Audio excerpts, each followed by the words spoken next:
السلام عليكم. من قبل كم يوم، تحديدا يوم الاثنين الموافق 23/4/2018، صار حادث دهس للمشاة في مدينة تورونتو الكندية. هذا الحادث خلف 10 قتلى و15 جريح. فهل هذا الحادث كان عمل إرهابي أو لا؟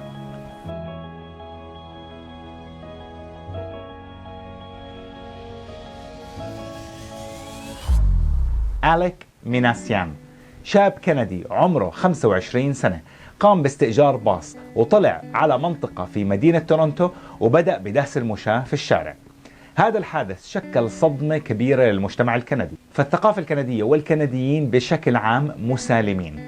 طبعا أكبر هم عند العرب والمسلمين الكنديين إنه ما يكون الزلمة المعتدي لا هو مسلم ولا هو عربي، عشان ما يتم نعتنا بأنه إحنا شعوب ثقافتنا إرهابية ويروح الصالح فيها مع الطالح. فزي ما بيحكوا الحسنة بتخص والسيئة بتعم.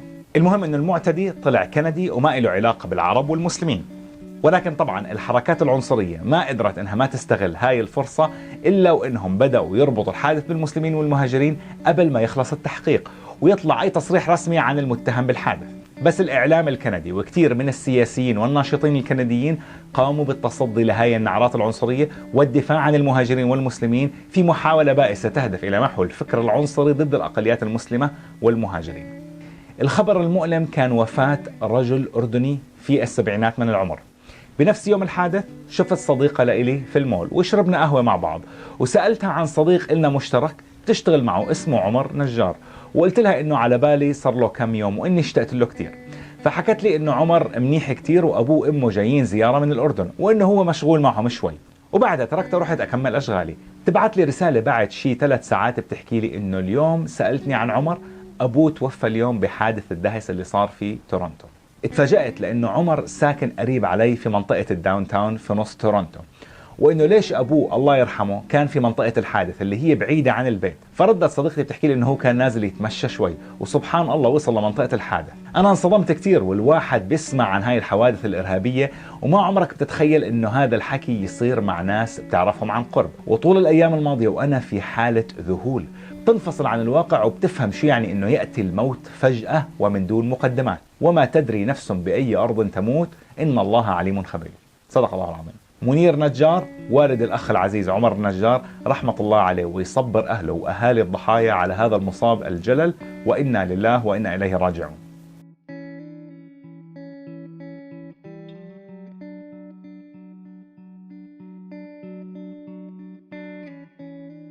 شو كان الدافع من هذا العمل الإجرامي؟ وجدت الشرطة بعد التحقيق على صفحات التواصل الاجتماعي الخاصة بالمعتدي أليك، وجدوا منشور بشيد فيه باعتداء قام به شخص يدعى إليوت روجر في جامعة كاليفورنيا في منطقة سانتا باربرا في عام 2014. أدى إلى وفاة 6 أشخاص وإصابة 14 آخرين في هذا الاعتداء، وقام بعدها إليوت روجر بالانتحار. Hi, Elliot Rodger here. Just minutes before Elliot Rodger began his sinister attack, his mother knew something was wrong. You forced me to suffer all my life, and now I'll make you all suffer. Chin Rodger then checked her son's YouTube page. What she found, Astaire says, confirming her worst fear. Well, this is my last video. It all has to come to this. وكان سبب هذا الاعتداء اللي قام فيه إليوت هو الانتقام من النساء، لأنه بيلومهم على أنه ما زال فيرجن، يعني ما عنده أي علاقة جنسية، وتقديم الإشادة والولاء لحركة تعرف بإنسل ريبليون. وكان المنشور اللي نزله إليك بيحكي لقد بدأ تمرد إنسل بالفعل، فليرحب الجميع بالرجل إليوت روجر. شو هي حركة الإنسل ريبليون؟ ريبليون تعني تمرد، وإنسل هي اختصار لمصطلح involuntarily celibate، تعني العزوبية غير الطوعية. وهي الحركة أيديولوجية مبنية على كره ولوم المرأة لعدم إعطاء الرجل حقه في مواعدتها والحصول على علاقة جنسية. فالإنسل هو شخص لا يستطيع الدخول في علاقة غرامية أو جنسية لمدة تزيد عن 6 أشهر كاملة بعد أن يتجاوز الشخص عمره 21 سنة. الأفراد اللي بيكونوا جزء من هاي الحركة بيكون عندهم حالة من الإحباط، الاكتئاب والغضب، وفي الحالات القصوى يمكن أن يؤدي إلى حالات من الاغتصاب أو غيره من أشكال الاعتداء الجنسي. حادث اعتداء إليوت روجر نبه السلطات الأمريكية عن هاي الحركة الأيديولوجية تبعتها، وسلطت الضوء على حركة يصل أعضائها لأكثر من 40 ألف عضو على الإنترنت، وتم حذف منصتهم بعد ما انتبهوا لهذا التجمع المليء بالكراهية للمرأة. الجدير بالذكر أنه حركة الإنسل ريبليون هي حركة تم تأسيسها في عام 1993 من قبل مرأة ببساطة وحسن نية، ومن ثم تم اختطاف الحركة بشكل كبير من قبل المجتمع الذي يكره النساء. فالخلاصة أنه كان دافع الاعتداء تبع إليوت روجر بسنة 2014 وتبع إليك ميناسيان هو الانتقام من النساء لفشلهم بأنهم يصاحبوا بنات ويكون لهم علاقات جنسية معهم. لذلك أغلب الضحايا في حادث تورونتو كانوا من النساء.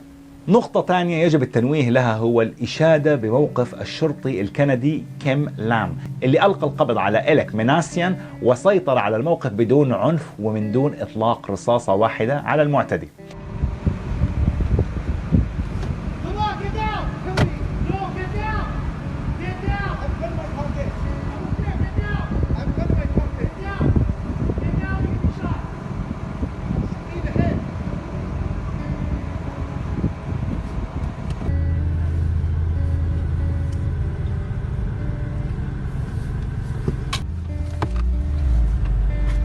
Get down.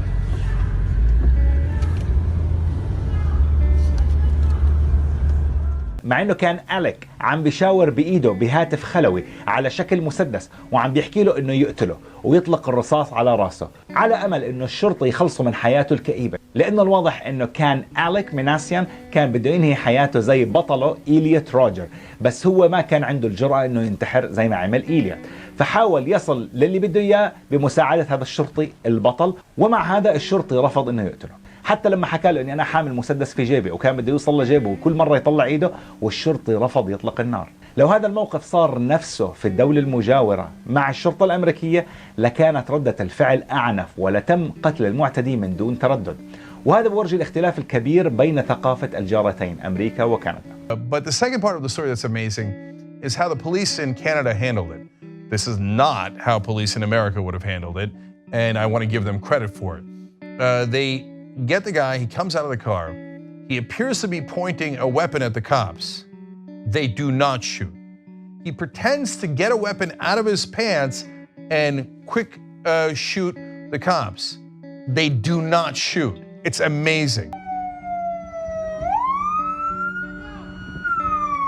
But he does this several times. You have any idea how many bullets they'd have put in him in America? Great work by the cop there. Unbelievable. Here in America, it is literally not believable. They would have put hundreds of rounds into that guy. الجميل بموقف الشرطي كان انه رفض ان يتم نعته باسم بطل، وانه هو بيعتبر نفسه ادى واجبه ليس الا. اضف الى ان الشرطي كان هو من اصول اسيويه، يعني لسخريه الاقدار انه هو من المهاجرين اللي بيطالبوا بعض العنصريين بايقاف استقبالهم في كندا. النقطه الاخيره والاهم، هل يعتبر هذا الحادث هو عمليه ارهابيه او لا؟ بدايه خلينا نفهم شو معنى كلمه ارهاب لغه واصطلاحا. تعريف الارهاب لغه، تعتبر كلمه الارهاب مشتقه من الفعل المزيد ارهب، ويقال ارهب فلان، خوفوا يعني أو فزعوا، فالرهبة تعني الخوف والفزع.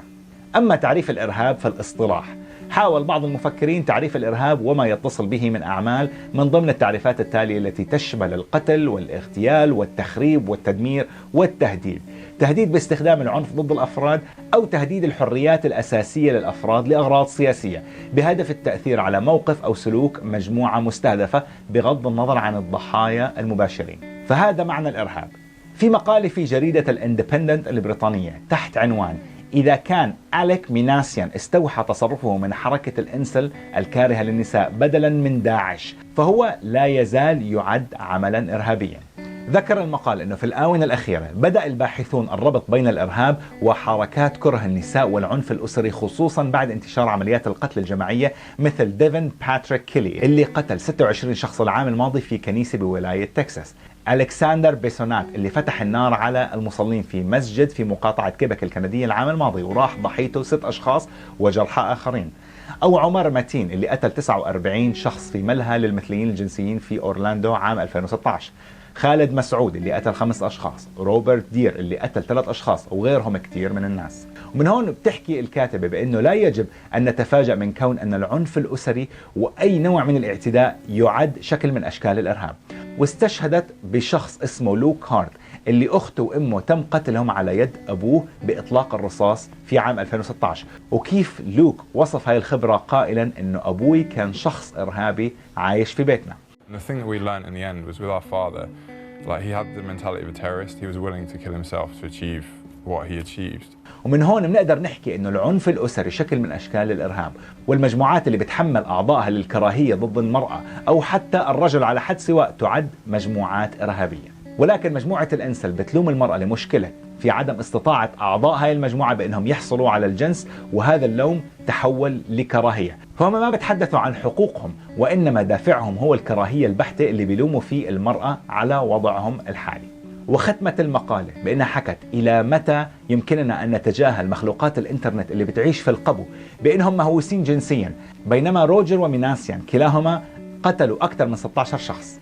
لماذا نجد دائما مبررات لعدم نعت شاب أبيض البشرة بأنه إرهابي؟ الخلاصة هنا أن الفارق بين الإرهاب والتطرف فارق شاسع. فالإرهاب هو أي عمل مرتبط فيه العنف، حتى لو كان العنف أسري، بينما التطرف يرتبط بأيديولوجية دينية وسياسية ترتبط بالعقيدة الفكرية للأفراد والمجموعات. وأنا شخصيا أؤيد تصنيف حادث تورونتو وحركة إنسل ريبليون الكارهة للنساء وكل الحركات المشابهة بأنها حركات إرهابية وبأنه حادث إرهابي. فهل أصبحنا اليوم نواجه نوع جديد من الإرهاب الفكري والنفسي؟